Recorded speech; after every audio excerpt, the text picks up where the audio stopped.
കാലിക്കറ്റ് യൂണിവേഴ്സിറ്റിയുടെ 4ാം semester പേപ്പറായ sociology of Keralam എന്ന സബ്ജക്റ്റിൻ്റെ MCQ ആണ് നമ്മൾ ഈ വീഡിയോയിൽ ചർച്ച ചെയ്യുന്നത്.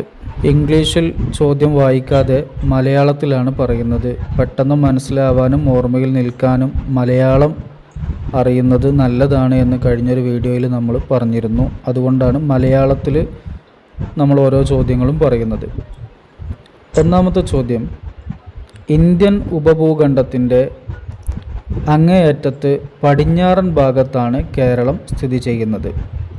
Option south, east, north, west എന്നിങ്ങനെ കൊടുത്തിട്ടുണ്ട്. അഥവാ ഇന്ത്യൻ ഉപദ്വീപിൻ്റെ അങ്ങേയറ്റത്ത് തെക്ക് പടിഞ്ഞാറ് ഭാഗത്താണ് കേരളം സ്ഥിതി ചെയ്യുന്നത്. തെക്ക് പടിഞ്ഞാറ്, തെക്ക് എന്നുള്ള വാക്കാണ് കൊടുക്കേണ്ടത്. അതുകൊണ്ട് സൗത്ത് എന്നുള്ള വാക്കാണ് അവിടെ ശരിയായ ആൻസർ. രണ്ടാമത്തെ ചോദ്യം, താഴെ നൽകിയവയിൽ ഉയർന്ന ഭൂപ്രദേശമായി നിൽക്കുന്നത് ഏതാണ് എന്നത് കണ്ടെത്തുകയാണ് വേണ്ടത്. എ. വെസ്റ്റേൺ ഗാട്സ് അഥവാ പശ്ചിമഘട്ടം, അറേബ്യൻ സീ, തുളുനാട്, മൈസൂർ. ഇതിലേതാണ് ഉയർന്ന ഭൂപ്രദേശം? ആൻസർ എ എന്നുള്ളതാണ് പശ്ചിമഘട്ടം. 3. താഴ്ന്ന പ്രദേശം അഥവാ ലോ ലാൻഡ് ഏത് തീരപ്രദേശത്താണ് വ്യാപിച്ച് കിടക്കുന്നത്?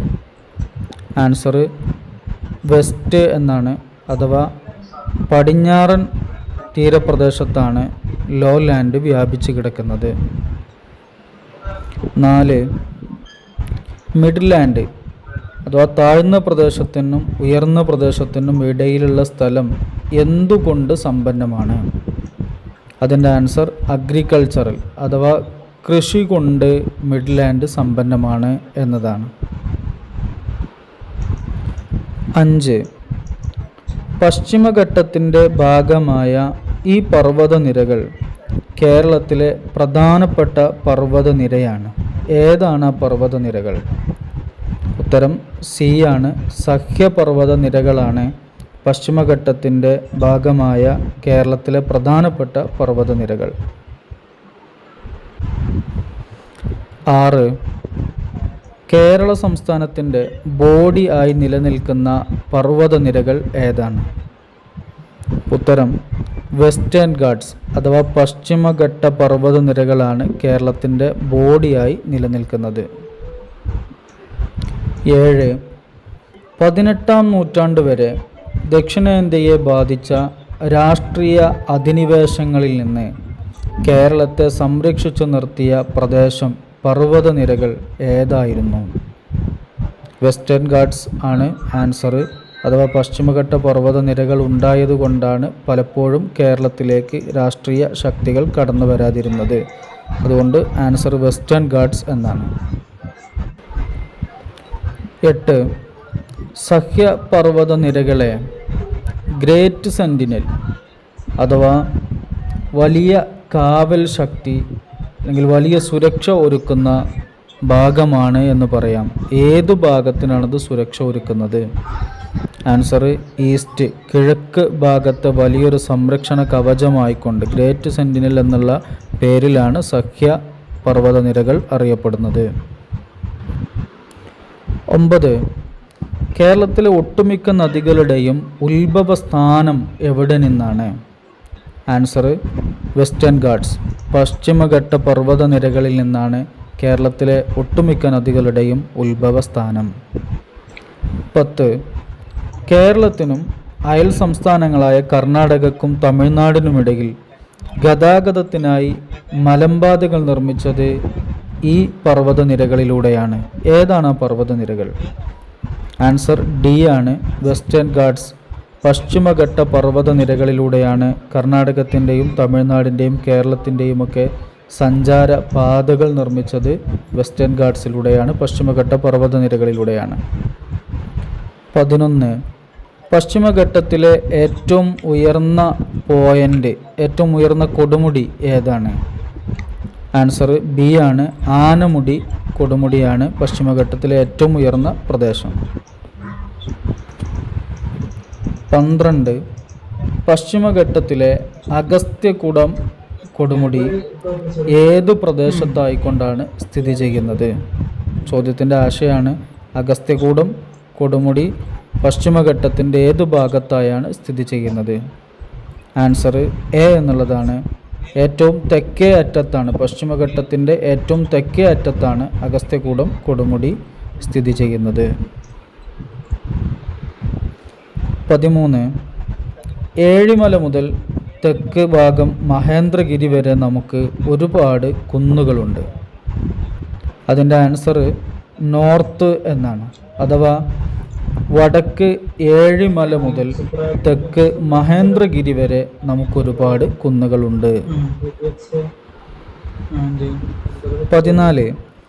കേരളത്തിലെ ആദ്യകാല ചരിത്രങ്ങൾ പ്രതിപാദിക്കുന്ന 2 ഐതിഹാസിക കൃതികളാണ് കേരള മാഹാത്മ്യവും പിന്നെ ഏതുമാണ്? രണ്ടാമത്തെ കൃതിയുടെ പേരാണ് എഴുതേണ്ടത്. ആൻസർ എ ആണ്, കേരളോൽപ്പത്തി. അഥവാ കേരളോൽപ്പത്തിയും അതേപോലെ കേരള മാഹാത്മ്യവുമാണ് കേരളത്തിൻ്റെ ആദ്യകാല ചരിത്രങ്ങളെക്കുറിച്ച് പ്രതിപാദിക്കുന്ന ഐതിഹാസിക കൃതി. 15. അതുലയുടെ മൂഷകവംശ കാവ്യം ഈ രാജാക്കന്മാരെക്കുറിച്ചുള്ള വിവരങ്ങൾ നൽകുന്നു. അഥവാ ഏത് രാജാക്കന്മാരെക്കുറിച്ചുള്ള വിവരങ്ങളാണ് മൂഷകവംശ കാവ്യം നമുക്ക് നൽകുന്നത്? ആൻസർ സി ആണ്, ഏഴിമല രാജാക്കന്മാരെക്കുറിച്ചുള്ള വിവരങ്ങളാണ് നൽകുന്നത്. 16. ഗ്രീക്ക് അംബാസഡറായിരുന്ന ഈ വ്യക്തി തൻ്റെ കൃതികളിൽ ചേര രാജ്യത്തെക്കുറിച്ചും ട്രോപ്പിന തുറമുഖത്തെക്കുറിച്ചും സൂചിപ്പിക്കുന്നുണ്ട്. ആരാണ് ആ ഗ്രീക്ക് അംബാസഡർ? ആൻസർ എ ആണ്, മെഗസ്തനീസ് എന്ന ഗ്രീക്ക് അംബാസഡറാണ് ചേര രാജ്യത്തെക്കുറിച്ചും അതേപോലെ തന്നെ ട്രോപ്പിന എന്ന തുറമുഖത്തെക്കുറിച്ചും പറയുന്നത്. 17. ഹുയാൻസാങ് എന്ന തീർത്ഥാടകൻ മലബാറിനെ മെലോക്കുച്ച് അഥവാ കുന്നുകളുടെ നാട് എന്നാണ് വിശേഷിപ്പിച്ചിരുന്നത്. അദ്ദേഹം ഏത് രാജ്യക്കാരനായിരുന്നു? ആൻസർ ഡി ആണ്, ചൈനീസ്. ഹുയാൻസാങ് ഒരു ചൈനീസ് തീർത്ഥാടകനായിരുന്നു. 18. മലബാർ മാനുവൽ ആരുടെ കൃതിയാണ്? എഴുതിയത് Logan. Answer A, Logan. William ലോഗനാണ് മലബാർ മാനുവൽ എഴുതിയത്. 19. കേരളത്തിലെ നായർ ആധിപത്യത്തിൻ്റെ തകർച്ച എന്ന കൃതി എഴുതിയത് ആരാണ്? Answer Robin Jeffrey. അദ്ദേഹമാണ് decline of Nair dominance in Kerala എന്നുള്ള പുസ്തകം എഴുതിയത്. 20.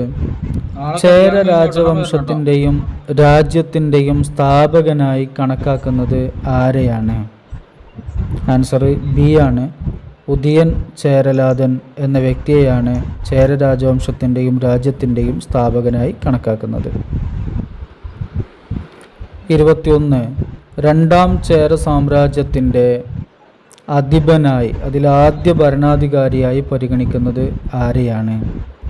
ആൻസർ എ, കുലശേഖര ആൾവാർ എന്ന് പറയപ്പെടുന്ന ഭരണാധികാരിയാണ് രണ്ടാം ചേര സാമ്രാജ്യത്തിൻ്റെ ആദ്യ ഭരണാധികാരിയായി കണക്കാക്കുന്നത്. സംസ്കൃതത്തിൽ മുകുന്ദമാലയിലും തമിഴിൽ പെരുമാൾ തിരുമൊഴിയിലും ഭക്തിയെക്കുറിച്ച് നല്ല രീതിയിൽ അവതരിപ്പിക്കുന്നുണ്ട്, സാഹിത്യ രൂപത്തിൽ അവതരിപ്പിക്കുന്നുണ്ട്. മുകുന്ദമാല ആരുടേതാണ്? ആൻസർ എ ആണ്, കുലശേഖര ആൾവാറിൻ്റെ മുകുന്ദമാലയിലും പെരുമാൾ തിരുമൊഴിയിലും ഭക്തിയെക്കുറിച്ച് നന്നായി പ്രതിപാദിക്കുന്നുണ്ട്. സംസ്കൃതത്തിലെ ഏറ്റവും പ്രധാനപ്പെട്ട 3 നാടകങ്ങളായ തപ്തി സംവരണം, സുഭദ്രാ ധനഞ്ജയം, വിശ്ചിന്നാഭിഷേകം എന്നീ 3 നാടകങ്ങളുടെയും ആശ്ചര്യമഞ്ജരി എന്ന ഗദ്യകൃതിയുടെയും രചയിതാവ്, അതിൻ്റെ ഓതർഷിപ്പിൻ്റെ ക്രെഡിറ്റ് ആർക്കാണ്? ആൻസർ എ ആണ്, കുലശേഖര ആൾവാർ. 24.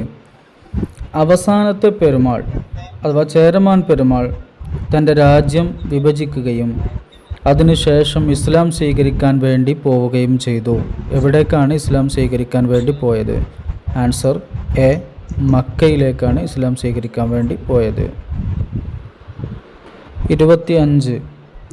ശ്രീരംഗപട്ടണത്തിൻ്റെ പതനവും മൈസൂർ സൈന്യം കേരളത്തിൽ നിന്ന് പിന്മാറിയതും മലബാറിലേക്ക് ഈ രാജ്യക്കാർ പ്രവേശിക്കാൻ കാരണമായി.